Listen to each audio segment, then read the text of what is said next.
नमस्ते, स्वागत छ तपाईलाई यस भिडियोमा। आज म नेपालको धेरैजसो व्यक्तिहरूले उल्लङ्घन गरेको एउटा कानुनको कुरा गर्दैछु, जो अहिले पनि सक्रिय छ कानुन। तर धेरैजसोलाई थाहा पनि छैन यो कानुनमा यस्तो व्यवस्था छ, प्लस धेरैले उल्लङ्घन गर्नुभएको छ। हुन त धेरैजसो कानुनहरू उल्लङ्घन भइरहेछन्, भइरहन्छन्, तर पनि यो कानुन धेरैजसो जो सर्वसाधारण हुनुहुन्छ उहाँहरूले पनि उल्लङ्घन गरेकै हुनुहुन्छ अहिलेको जमानामा। त्यो कानुन हो सामाजिक व्यवहार सुधार ऐन 2033। समाजमा एउटा प्रतिस्पर्धा हुन्छ, तडक भडक हुन्छ हैन, फजुल खर्च हुन्छ, त्यसलाई नियन्त्रण गर्नको लागि 2033 सालमा यो कानुन निर्माण भएको थियो।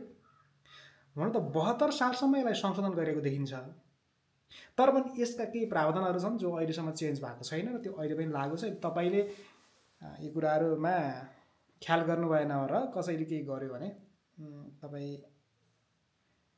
सजाय भोग्नुपर्छ। त्यो कुरा के हो भने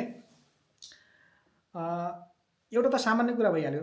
के हो भने दुल्हा पक्षले दुलै पक्षबाट मलाई यति चीज चाहिन्छ दाइजो माग्ने कुरा पाइदैन, ठीक छ, केही पनि माग्न पाइदैन, त्यो ठीक छ, त्यो त सबैलाई थाहा भएको कुरा हो हैन। हुन्छ भित्रभित्र दाइजो मागको लेनदेन हुन्छ, तर पनि बाहिर चाहिँ धेरै थाहा भएको कुरा हो। अर्को कुरा के छ भने दुलै पक्षले पनि दुलैलाई के हुन्छ बिहेमा 1 सरो गहना बाहेक बढीमा 10,000 सम्मको दाइजो दिने हो। यहाँ 1 सरो गहना भनेको छ सुनको कुनै परिणाम तोकेको छैन।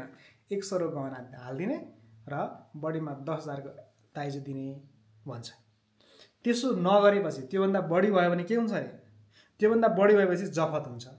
जति बढी भएको छ त्यो जफत हुन्छ र 10,000 जरिवाना पनि हुन्छ र 15 दिनसम्म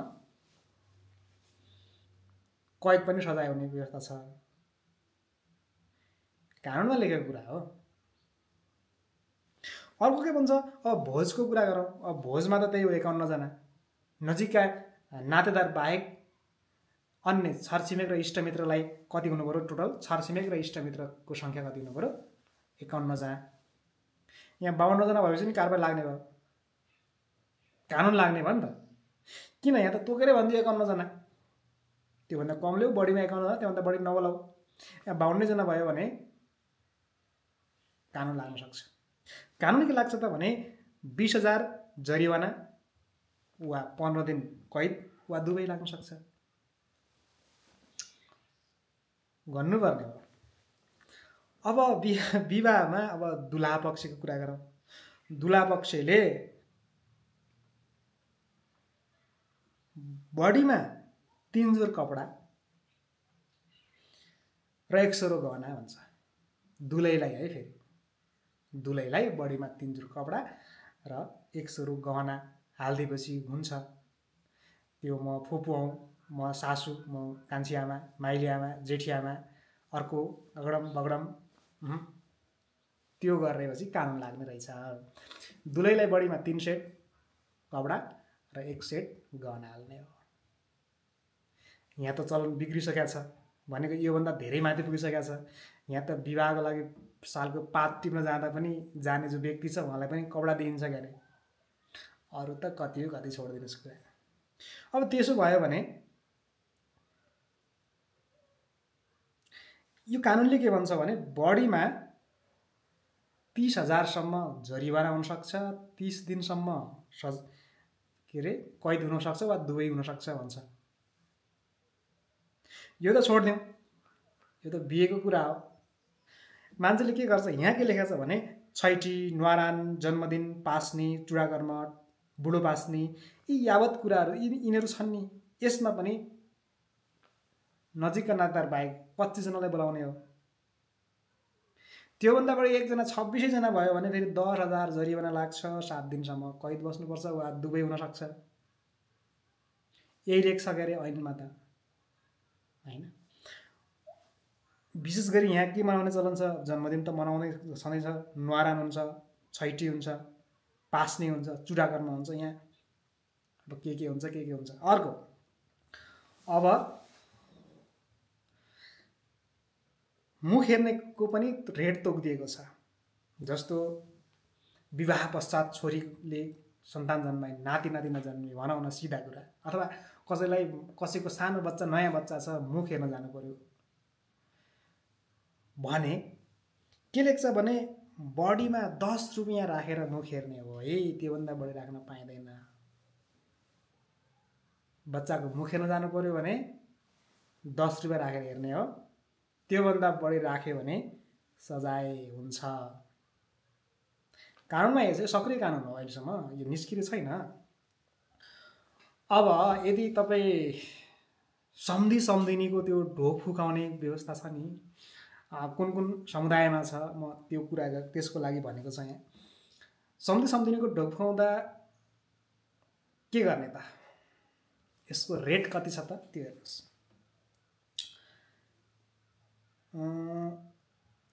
सम्धि सम्धिनीको ढोक फुकाउँदा बडीमा 1 रुपियाँ राखेर ढोक फुकाउनु पर्ने छ, त्योभन्दा धेरै राख्यो भने सजाय हुनेछ। यहाँ लेखा छ। अब 1 रुपियाँ अहिले भिखारी पनि मान्दैन 1 रुपियाँले। त्यो कानुन त्यस्तै छ, यो संशोधन गर्नुपर्ने कानुन हो या हाम्रो चलन? हाम्रो चलन संशोधन गरेर यस्तो भएको हो, तडक भडक भएर। अर्को कुरा के गर्छ, अब मृत्यु, कसैको मृत्यु भयो हैन, मृत्यु भयो भने 13 दिनसम्म जो प्रक्रिया अपनाइन्छ, जो प्रक्रियाहरू पुरा गरिन्छ नि हो, त्यो 13 दिनसम्म टोटल दान गर्नुपर्ने बढीमा बढी 2000 हो। त्यो त्यहाँ सबैलाई दान गर्नुपर्ने, कसलाई के दान दक्षिणा गर्नुपर्ने हुन्छ नि, चेलीबेटी होला हैन, ब्राह्मण होला, अरू के हुन्छ संस्कार अनुसार, ती सबैलाई गरेर टोटल्ली बढीमा कति गर्नुपर्ने रहेछ, 2000। त्योभन्दा बढी भयो भने फेरि कानुनले सजाय भागी गराउँछ, हामी सजाय भागी हुन्छौँ। अब यो कानुन हेरिसकेपछि तपाईँको मनमा के कुरा उठ्यो त, यो कानुन संशोधन गरौँ या समाजलाई सुधारौँ? गरिबको त बाँच्ने ठाउँै छैन नि, केही पनि गर्न सकिँदैन नि। अब के गर्नु भने सम्धि जुन बढीमा 1 रुपियाँ लैजानु भन्छ, ठिक छ कि कतै कतै चलन राम, कतै कतै त्यस्तो चलन छैन। ढोक खुवाउँदाखेरि पैसा सैसा दिने, कपडाहरू साट्ने केही छैन, आनन्द छ हैन। तर जहाँ छ नि त्यहाँ समस्या आयो नि। अब मुख हेर्न जाउँ बच्चाको भने 10 रुपियाँ हाल्नु पर्यो, त्योभन्दा बढी हाल्नु पर्यो, नहाले ठिक छ, तर 10 भन्दा बढी हाल्नु भएन भन्छ। यो दाइजोको कुरा हेरौँ, बढीमा 10,000 को सामान देऊ, गहना बाहेक 100 गहना हाल, गहना भन्दैमा 3-4 सेट नहाल कि 100 मात्रै हाल, 100 गहना, त्यसपछि बढीमा 10,000 रुपियाँको दाइजो देऊ भन्छ। यहाँ चाहिँ गाडीका गाडी, ट्रकका ट्रक ग्यार्ने हुन्थे भनेको। माइतीले म इच्छाले दिन्छु भन्दा पनि कि त 100 यहाँ सुनमा चाहिँ कुनै मापन गरेको छैन, सुनको चाहिँ कुनै परिमाण तोकेको छैन भने हाल 8-10 तोलाको एउटा सामान हाल, तिलहरी हाल 5-6 तोलाको, अनि अरू सिक्री अब के हुन्छ है तपाईँको 1 सेटमा के पर्छ। 1 सेट भनेको अब यहीँ तिलहरी झुन्डाउ 3-4वटा तिलहरी यहीँ हाल भने होइन होला के अरे होइन। 1 सेटमा जति सुन हाल्छौ हाल, त्यो बाहेक बढीमा 10,000 रुपियाँको दाइजो दिने हो, त्योभन्दा बढी गर्न पाइँदैन भन्छ। अब यो कुरा गरेर त नजिकका नातेदार यहाँ धेरै ठाउँमा आएको छ, जस्तो भोजका कुरा गरौँ 51 जना, नजिकका नातेदार बाहेक 51 जना भन्छ। अनि त्यस्तै गरेर छैटी, न्वारान, जन्मदिन पास्ने, चुडाकर्म, बुढो पास्ने, यिनीहरूमा नजिकका नातेदार बाहेक 25 जना भन्छ। अब नजिकका नातेदार को हुन् त भन्ने कुरा होला। नजिकका नातेदार भनेको को हुन् भने 13 दिने जुठो लाग्ने सन्तान,